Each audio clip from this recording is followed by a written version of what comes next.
नमस्कार, मैं हूं संजय शर्मा। आप देख रहे हैं 4 पीएम न्यूज़ नेटवर्क।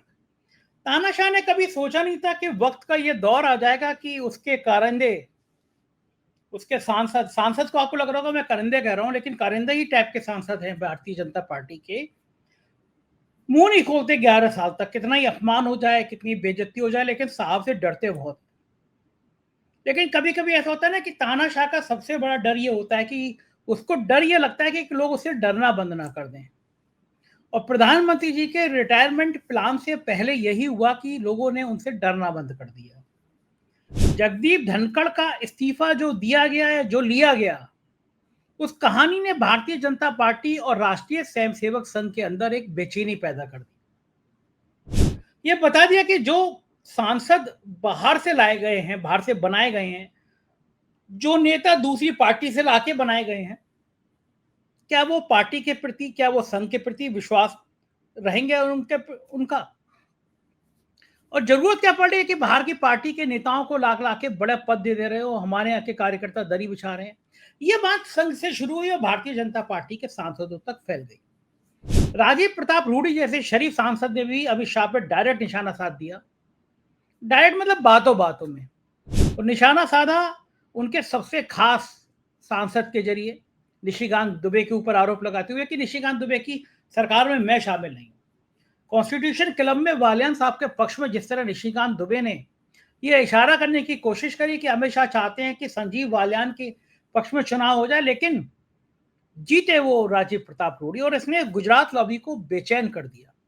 उपराष्ट्रपति का चुनाव भी कोई मुश्किल चुनाव नहीं था। एनडीए के पास इतना ज्यादा बहुमत था कि चुनाव आसानी से निकल जाता, कोई शक नहीं था।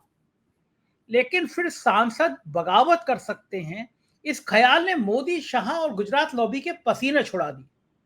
हालात यहां तक बिगड़ गए कि जो डिनर पार्टी थी, वो डिनर पार्टी जेपी नड्डा की कैंसिल करनी पड़ी, मोदी जी को कैंसिल करनी पड़ी।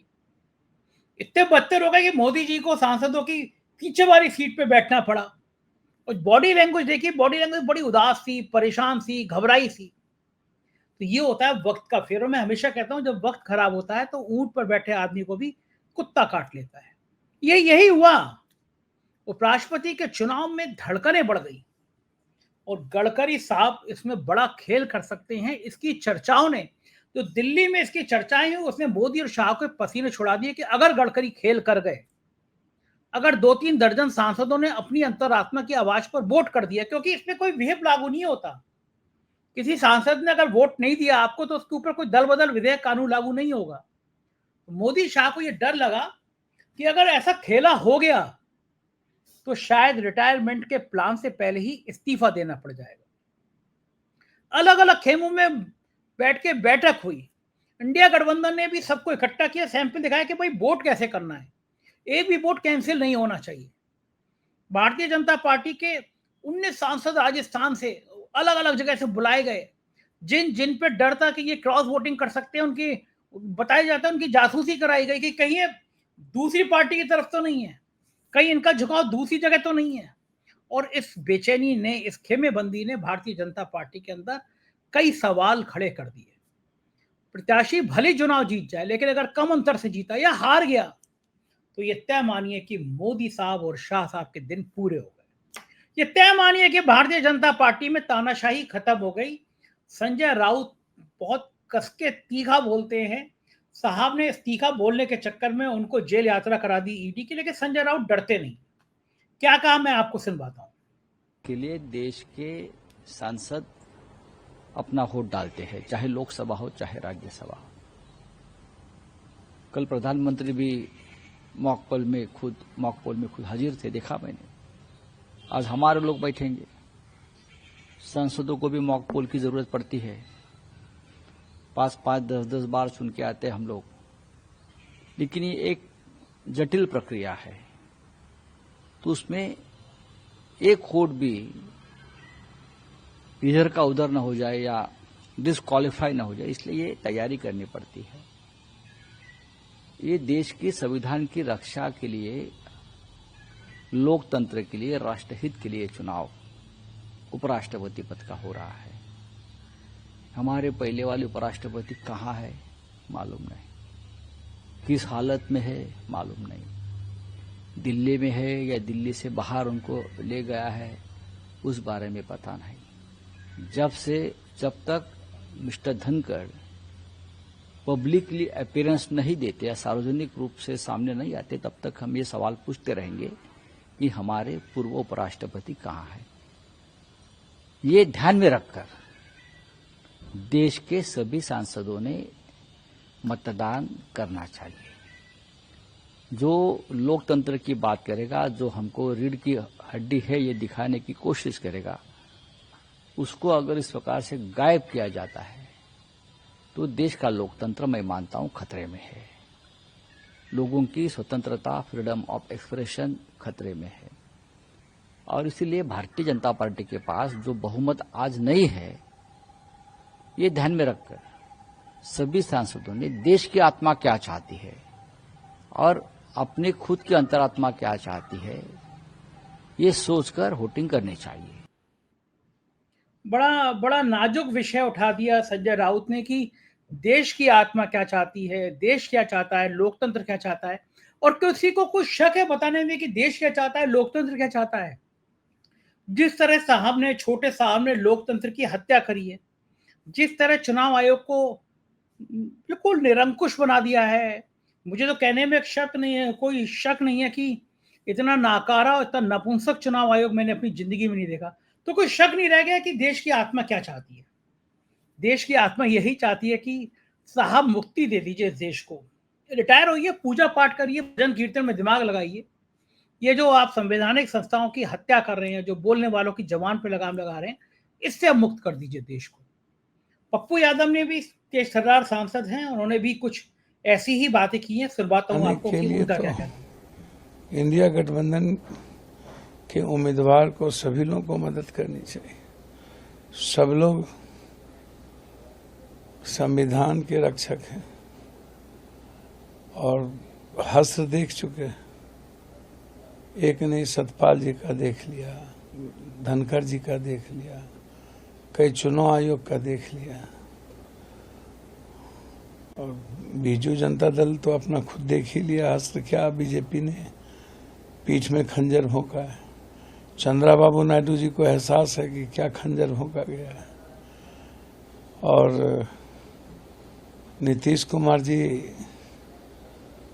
तो बेचारे ही हैं, तो उनका तो जो होना है वो तो 2 महीने बाद होना है, यदि आज नहीं चाहते तो इसीलिए इस देश के लोकतांत्रिक मूल्यों और संवैधानिक विचारों को यदि बचाना है तो इंडिया गठबंधन को सभी लोगों को वोट देना चाहिए।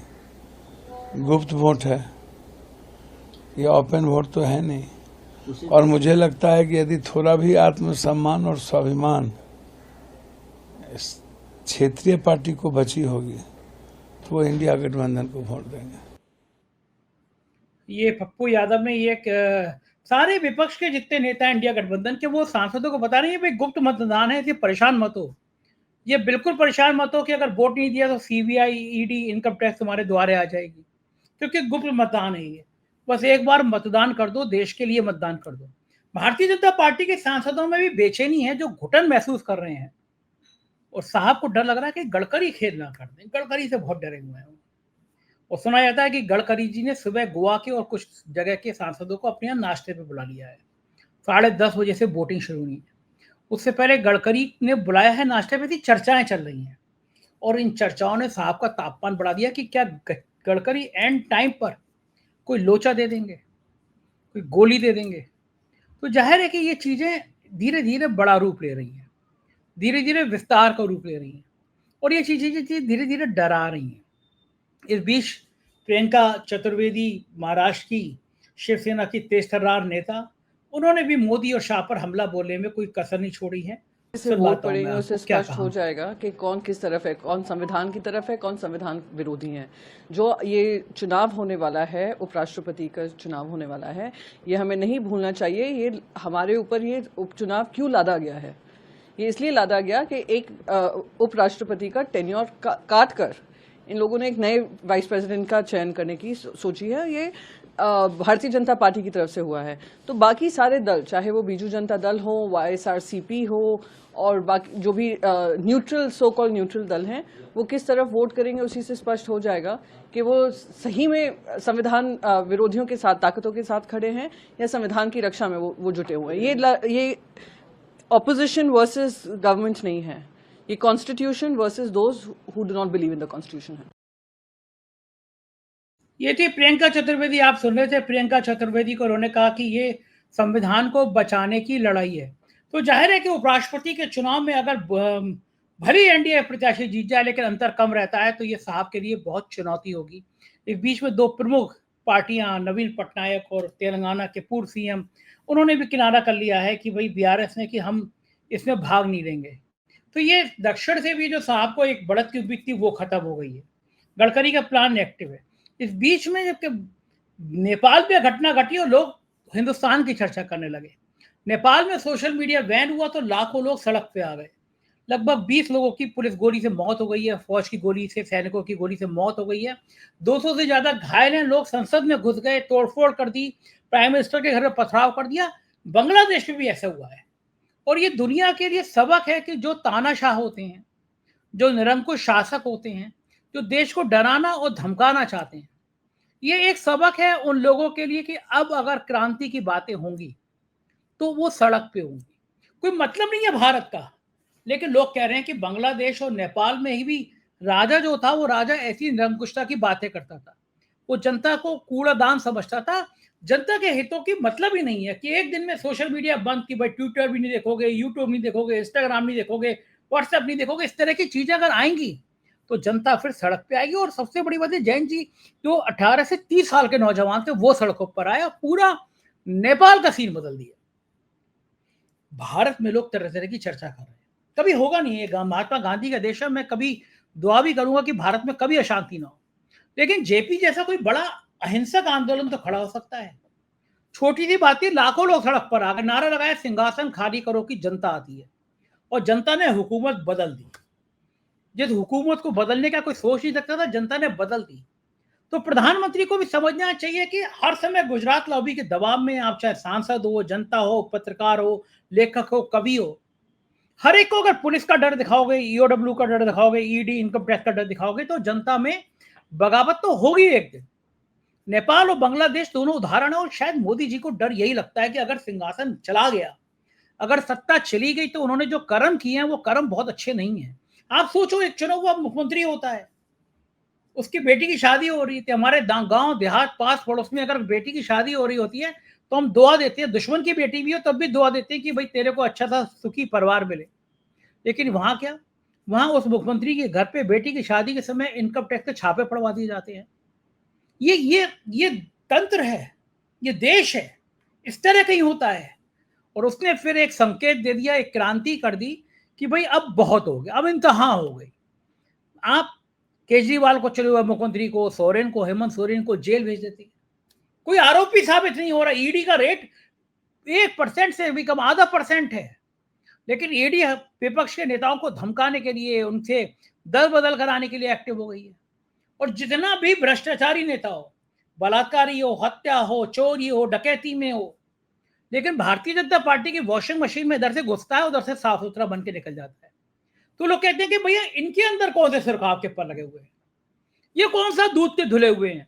सारे भ्रष्टाचारियों को इकट्ठा कर लिया आपने भारतीय जनता पार्टी में। जो नेता आपके घर नहीं आ रहा तो आप उसको एजेंसियों से डरा रहे हैं, धमका रहे हैं। लोकतंत्र ऐसे चलता है। जगदीप धनखड़ का इस्तीफा एक वानगी है कि लोकतंत्र की हत्या कैसे होती है। आप सोचिए, और राष्ट्रपति कह रहा है कि शाम तक एक्टिव है, 5 बजे तक एक्टिव है, और 2-3 घंटे बाद कह रहा है कि मैं बीमार हूं, बीमारी के कारण मैं इस्तीफा दे देता हूं अपने पद से। पूरे देश में सनसनी फैल गई। लेकिन तब सत्ता में बैठे मोदी और शाह को अंदाजा नहीं था कि दोबारा दूसरा उपराष्ट्रपति चुनना इतना भारी पड़ जाएगा। वो तो घमंड में थे कि जैसे हमने धनखड़ को चुन लिया, हम ऐसे किसी को भी चुन लेंगे। लेकिन अब जब पत्ते पलटे हैं, जब बाजी पलटी है, तो समझ आ रहा है कि ये सब चीजें कितना उनके लिए भारी पड़ गई, कितना उनके लिए नुकसानदायक हो गई। और अब खतरनाक बात यह है कि चीजें अब सामने आ रही हैं, चीजें अब सामने आ गई। उपराष्ट्रपति का चुनाव भारतीय जनता पार्टी और मोदी के लिए इतना ज़्यादा नुकसान पहुंचा जाएगा, इसकी कल्पना नहीं करी थी किसी ने। तो लोकतंत्र की इस लड़ाई में आप क्या सोचते हैं? क्योंकि आज सुप्रीम कोर्ट ने भी एसआईआर को लेकर जो आधार कार्ड को मान्य करने की बात कही, उसने भी निर्वाचन आयोग के तोते उड़ा दिए। ज्ञानेश कुमार जैसा नाकारे इंसान को समझ आनी चाहिए कि जब इतिहास लिखा जाएगा तो लिखा जाएगा कि एक देश में एक ऐसा नाकारा चुनाव आयोग था जिसने लोकतंत्र की हत्या कर दी। सुप्रीम कोर्ट ने कहा ऐसा नहीं हो सकता कि आप आधार कार्ड को माने नहीं, सारी दलीलें खारिज कर दी। योगेंद्र यादव बहुत एक्टिव आदमी थे, लगातार एसआईआर के मुद्दे पे थे। सुप्रीम कोर्ट के फैसले पर उन्होंने क्या कहा, सुनिए। वो कोई 2 महीने की कानूनी लड़ाई के बाद आखिर वोटबंदी की साजिश पे एक बहुत बड़ा विराम लगा है। एक ऐतिहासिक आदेश आज मिला है सुप्रीम कोर्ट में, जहां सुप्रीम कोर्ट ने स्पष्ट शब्दों में अब कह दिया है कि आधार को आपको जैसे 11 दस्तावेज थे उसी तरह से 12वें दस्तावेज के रूप में स्वीकार करना पड़ेगा। ये जो एसआईआर नामक षड्यंत्र है वोटबंदी का, लाखों करोड़ों लोगों को वोटर लिस्ट से बाहर रखने का, इस षड्यंत्र के पीछे खेल ये था कि आप 11 में से कोई एक डॉक्यूमेंट दो। 11 में 2 तो ऐसे थे जो अच्छे डॉक्यूमेंट है लेकिन किसी के पास तो है नहीं, पासपोर्ट और एनआरसी। बाकी ये पीले दस्तावेज थे जो एविडेंशियरी वैल्यू तो है लेकिन बिहार में ज्यादातर लोगों के पास है नहीं। लेकिन दूसरे कुछ ऐसे डॉक्यूमेंट थे जो कि चुनाव आयोग खुद हमेशा स्वीकार करता रहा था, चाहे वो एपिक हो, आधार हो, पैन कार्ड हो, ड्राइविंग लाइसेंस हो। लेकिन चुनाव आयोग ने कहा जो डॉक्यूमेंट है वो हम मानेंगे नहीं, जो नहीं है वो मांगेंगे। सुप्रीम कोर्ट ने चुनाव आयोग को सुझाव दिया कि आधार मान लीजिए। 2 बार इशारा किया ऑर्डर में हल्के हल्के, लेकिन चुनाव आयोग नहीं माना। और जो लोग आधार स्वीकार कर रहे थे बीएलओ, उनको शो कॉज नोटिस दिया चुनाव आयोग ने। आज जब ये सारी बातें सुप्रीम कोर्ट के संज्ञान में आई तो कोर्ट ने स्पष्ट रूप से आदेश दिया है कि अब इशारे से काम नहीं चलेगा, आधार को 12वें दस्तावेज के रूप में स्वीकार करना होगा, इसको पब्लिक के सामने ले जाना होगा। इस एक आदेश से बिहार में लाखों ऐसे लोग हैं जिनके पास इन 11 में से कोई डॉक्यूमेंट नहीं है लेकिन आधार है, उन लोगों का वोटिंग राइट बचा है। सिर्फ बिहार के लिए नहीं, क्योंकि एसआईआर पूरे देश में लागू होगा, इसलिए देश में करोड़ों लोगों के वोटिंग राइट को, मताधिकार को बचाया है चुनाव आयोग ने।